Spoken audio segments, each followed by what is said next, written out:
여러분 안녕하세요. 시 그리는 창가 사르비아입니다. 오늘 시와 테라피에서는 시와 치유에 대해 여러분과 함께 이야기를 나눠볼까 합니다. 시와 테라피를 열면서 많은 분들에게서 시가 어떻게 우리를 치유하느냐라는 질문을 받습니다. 정말 시가 어떻게 우리를 치유할까요?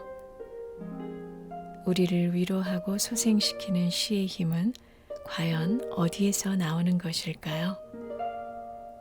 오늘은 바로 이 질문에 대해 여태까지 공개하지 않았던 시가 품고 있는 치유의 비밀을 여러분에게만 알려드리도록 하겠습니다. 궁금하시죠? 우리는 보통 시하면 우리에게 기쁨이나 감동을 주고 삶을 고양시키고 윤택하게 만드는 언어라는 생각을 하게 됩니다. 또 똑같은 기쁨과 감동일지라도 여타 여흥이나 오락과는 달리 무엇인가 삶의 의미를 심화하고 확장하는 것과 관련된 언어라는 느낌을 받습니다. 맞습니다. 시는 무언가 특별한 언어입니다. 우리의 일상의 언어가 생활에서의 정보 공유나 의사소통의 목적을 둔다면 시는 그보다는 우리 자신과 세계를 깊고 풍부하게 이해하고 깨닫게 만드는 언어이기 때문입니다. 시인들은 자신이 느끼거나 관찰하거나 상상한 경험들 중에서 가장 의미 있는 경험에 초점을 맞추고 섬세하게 선택한 언어들을 통해 그 경험을 새롭게 구성해냅니다. 시의 형태로 새롭게 구성된 경험은 그것이 선택되고 고도로 집중되어 있기 때문에 명중성과 강렬함을 지니게 됩니다. 그리고 이 명증하고 강렬한 경험은 우리에게서 자신과 세계에 대한 깊이 있고도 새로운 이해와 자각을 이끌어냅니다. 그리고 시는 이 명증하고 강렬한 경험을 전달할 때도 단순히 그 경험에 관해 설명하는 것이 아니라 우리로 하여금 상상적으로 그 경험에 동참하게 만드는 참으로 친근한 방식을 취합니다. 그래서 마치 벗을 만나 흔쾌히 우리 자신을 여는 것처럼 우리는 시를 읽을 때 즐겁게 자신을 개방하게 됩니다. 그리고 이렇게 개방된 내가 시와 만날 때 나는 문득 내 안에서 내 존재에 깃든 힘과 가능성을 만나게 됩니다. 존재에 깃든 힘과 가능성, 이게 무슨 말이냐고요? 우선 시를 한번 읽어본 후에 이것이 무슨 말인지 더 이야기 나눠보겠습니다. 오늘은 너무도 유명한 시이죠. 셰익스피어의 소넷 18번을 함께 읽어보겠습니다. 그대를 여름날에 견주어 볼까요? 그대는 더 아름답고 더 온화하지요. 거친 바람 사랑스런 5월의 꽃봉오리를 흔들고 빌린 여름은 헤아리기에는 너무도 짧지요. 때론 너무도 뜨겁게 하늘의 눈이 빛나고 그러곤 곧잘 그 금빛 안새 흐려지지요. 아름다움은 다 언젠가 아름다움에서 이유로 우연이건 자연의 변화건 헐벗게 마련이죠. 하지만 그대의 영원한 여름은 지지 않고 그대의 아름다움도 사라지지 않을 겁니다. 죽음이 그대가 제 그늘 속에 헤맨다 뽐내지 못하도록 그대는 불멸의 시행 속에서 시간을 따라 커나갈 테니까요. 인간이 숨쉬고 눈으로 볼 수 있는 한 이 시가 살아남아 이 시가 그대에게 생명을 줄 테니까요. 이 시는 영어권 사람들이 연인에게 사랑을 고백하고 구애할 때 가장 많이 인용된 시 중에 하나입니다. 1999년 개봉되어 작품상을 비롯 아카데미 7개 부문상을 수상했던 유명한 영화 Shakespeare in Love에서도 셰익스피어가 자신이 사랑하는 여인에게 소네트 18번을 적어서 편지로 보내는 장면이 나옵니다. 대중 영화에서 인용될 정도로 이 시가 많은 사람들에게 연애시로 받아들여지는 것은 이 시의 첫 행부터 확연하게 연인에 대한 사랑이 느껴지기 때문입니다. 영국에서는 여름이 가장 화사하고 아름다운 계절입니다. 셰익스피어가 살았던 런던과 그 근교의 여름 기온이 보통 18도 내외이니까 영국에서 여름은 참으로 시원하고 쾌적한 계절인 것입니다. 또 날씨 굳기로 유명한 영국에서 여름은 화사한 햇살을 마음껏 누릴 수 있는 가장 눈부신 계절이기도 합니다. 시인은 자신의 연인을 이렇듯 아름다운 여름날에 비유합니다. 사랑하는 그 사람이 이 여름보다 더 아름답고 더 온화하다고 말하면서요. 그런데 이 말이 끝나자마자 시인은 자신의 말이 무색하게 이 여름이 마치 잠시 빌려온 것이냐 너무도 짧게 사라진다라고 말합니다. 사랑스러운 5월의 꽃봉오리는 거친 바람에 쓰러지고 금빛 찬란했던 여름의 태양도 구름에 가려 흐려지고 모든 아름다움이 스스로로부터 이우러져 결국 아름다움은 그렇게 덧없이 사라질 수밖에 없다라고 말하는 것이죠. 찬란했던 여름날도 이렇게 덧없이 사라지는데 사랑하는 이의 아름다움이나 사랑 그 자체가 어찌 변화와 소멸 앞에서 온전할 수 있겠습니까? 사랑하는 이도 사랑도 결국은 시간의 흐름 앞에 빛이 바래고 퇴색하고 또 사라질 수밖에 없는 것이죠. 그런데 우리는 여기에서 의문이 생깁니다. 처음 두 행에서 사랑하는 이의 아름다움을 예찬한 후 뒤따르는 6행에서 그 아름다움이 결국 사멸할 수밖에 없다고 말하는 이 시는 과연 사랑을 말하고 있는 것일까요? 아니면 사랑의 불가피한 사라짐을 말하는 것일까요? 사실 이런 모호성 때문에 영화 셰익스피어 인 러브에서는 주인공이 소네트 18번의 첫 2줄만 읽고 나머지는 다루지 않습니다. 이 시의 모호성은 여기에 그치지 않습니다. 마지막의 6행에서 시인은 자신이 불멸의 시행을 통해서 연인의 아름다움이 시들지 않도록 영원한 여름을 창조할 것이고 이를 통해 연인의 아름다움이 시간을 두고 더 커지게 만들 수 있다고 장담합니다. 자신의 시가 사랑하는 이에게 생명을 줄 수 있다는 시인의 말은 어떻게 보면 자신의 필력에 대한 자신감의 표현 같지만 또 어떻게 보면 사랑하는 이의 마음을 얻으려는 애절한 노력 같기도 합니다. 여기에서 우리는 이 시의 마지막에서 시인이 말하는 것이 자신의 시적 능력에 대한 당당한 확신인지 아니면 시를 통해 연인의 마음을 얻으려는 절박한 호소인지 헷갈리기 시작합니다. 아름다움과 사랑의 덧없음을 시를 통해 극복하고 영원한 사랑을 노래하겠다는 말은 듣기에는 자신만만하고 멋지지만 한편으로 이 말은 사랑하는 사람의 마음을 얻고 이 순간의 사랑을 얻기 위한 수사일 수도 있기 때문에 시를 통한 영원성이란 지금 이 순간의 욕망을 위해 동원되는 한낱 언어의 유희처럼 느껴지기도 한다는 것이죠. 정말 이 시는 결국 허구적인 말장난에 불과할까요?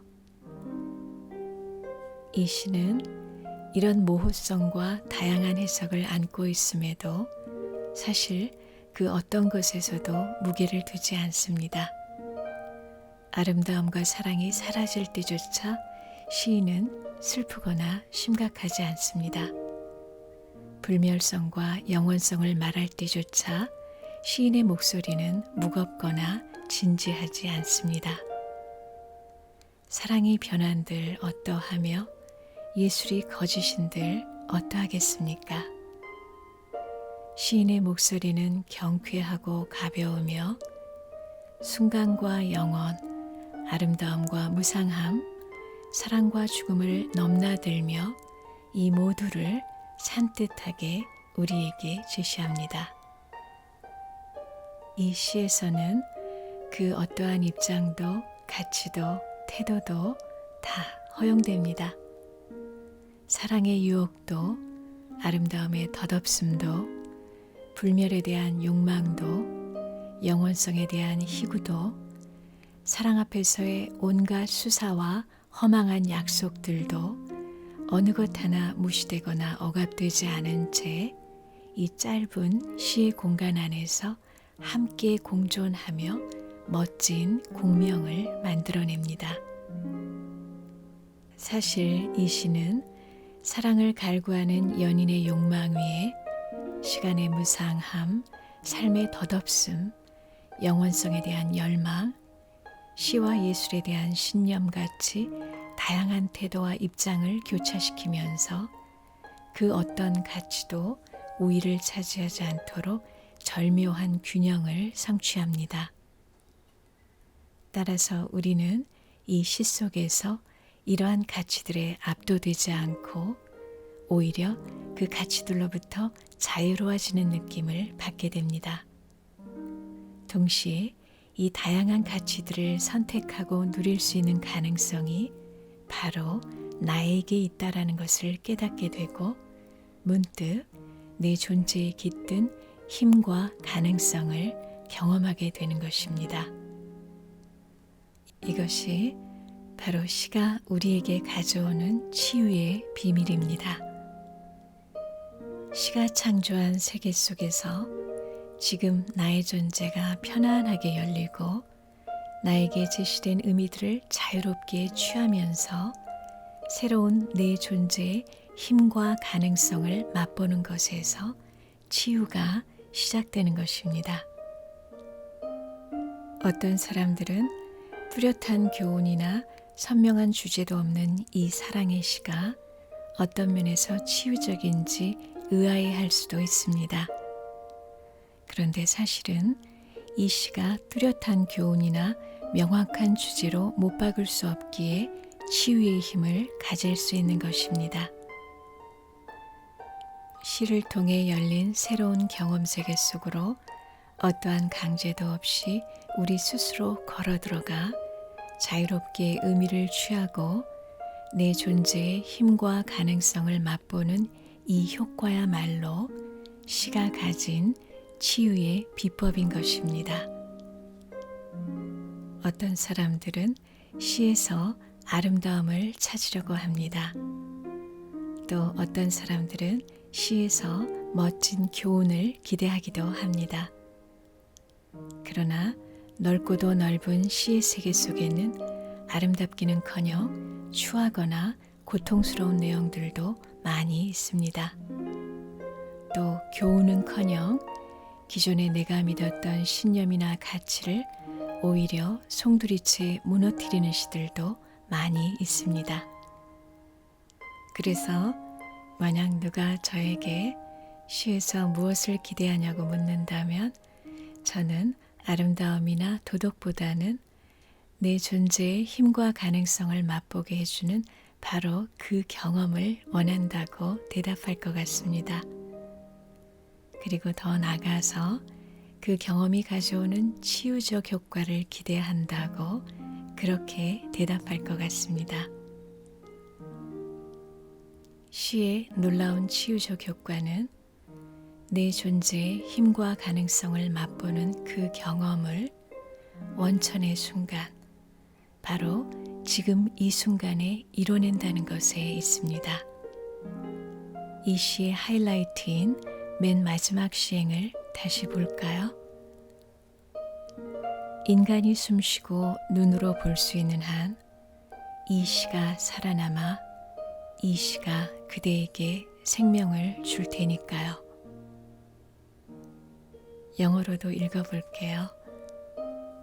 So long as man can breathe or eyes can see, so long lives this, and this gives life to thee. 소네트의 마지막 이행은 이행 연구 카플릿이라고 하고 이행의 각은 C, Th가 일치하면서 마무리하는 효과를 자아냅니다. 화자는 마지막 행에서 this를 2번 반복해서 사용합니다. 우리말로 번역할 때는 이 시의 뜻에 가까워서 그렇게 번역했는데 정확하게 번역하자면 이것이겠죠. 그럼 과연 이것은 무엇을 의미할까요? 이것은 화자가 바로 시를 쓰고 있는 이 순간을 지시합니다. 400년 전 먼 나라에서 활동했던 한 시인이 이 시를 쓰고 있던 그 행위의 순간으로 우리를 초대하는 것입니다. 이것은 시를 쓰는 바로 그 순간이자 시를 쓰는 시인이 사랑에 빠져 있는 지금 이 순간, 또 시인이 그 사랑을 노래하는 바로 지금 이 순간이라고 해야 할 것입니다. 사랑에 대한 어떤 관념보다 앞서고 예술에 대한 어떤 개념보다도 앞서는 순간이자 사랑 속에 시 속에 머무는 바로 그 순간, 그 지점을 의미하는 것이죠. 이것은 정확하게 말하자면 내가 지금 여기에 있음, 내가 지금 이 경험 안에 있음을 지시하는 말이며 어떤 사고와 관념, 개념보다 앞서며 동시에 이 모든 사고와 관념, 개념을 잉태하고 또 드러내는 원천적인 경험의 자리, 존재의 자리를 의미합니다. 시들이 우리에게 환기시키는 중요한 효과 중에 하나는 바로 지금 이 순간으로의 초대입니다. 우리가 1화에서도 다루었던 것처럼 멈춰서게 만드는 치유의 효과는 시가 바로 이렇듯 우리를 지금 이 순간으로 초대해 주기 때문에 가능합니다. 전문가들은 이것을 서정시의 현재 시제라는 개념으로 설명합니다. 즉 서정시는 우리를 과거와 미래의 모든 구석으로부터 해방시켜 지금 이 순간이라는 영원한 현재 시제로 초대해 모든 관념이나 개념보다 앞서는 나의 존재의 자리를 생생하게 경험하게 만든다는 것이죠. 그리고 바로 지금 이 순간과 만날 때 비로소 우리는 존재의 힘과 가능성을 오롯이 느끼면서 위축되고 상처받은 나 자신을 치유하고 온전성을 향해 나갈 수 있게 되는 것입니다. 셰익스피어의 소넷을 읽으면서 시의 치유의 힘과 기제를 여러분과 이야기하다 보니 마치 시의 마법의 비밀을 여러분과 공유하는 느낌이 듭니다. 세라피스트들은 시를 치유의 샘, 힐링 파운틴이라고 부릅니다. 치유의 샘이란 그리스 신화에 나오는 9명의 시의 여신들이 머물던 샘을 일컫습니다. 시인 오드는 현대인의 사막 같은 가슴 속에 시야말로 치유를 불러일으키는 샘이라고 말합니다. 오늘 저는 이 소중한 치유의 샘의 비밀을 여러분과 함께 나눌 수 있어 참으로 행복합니다.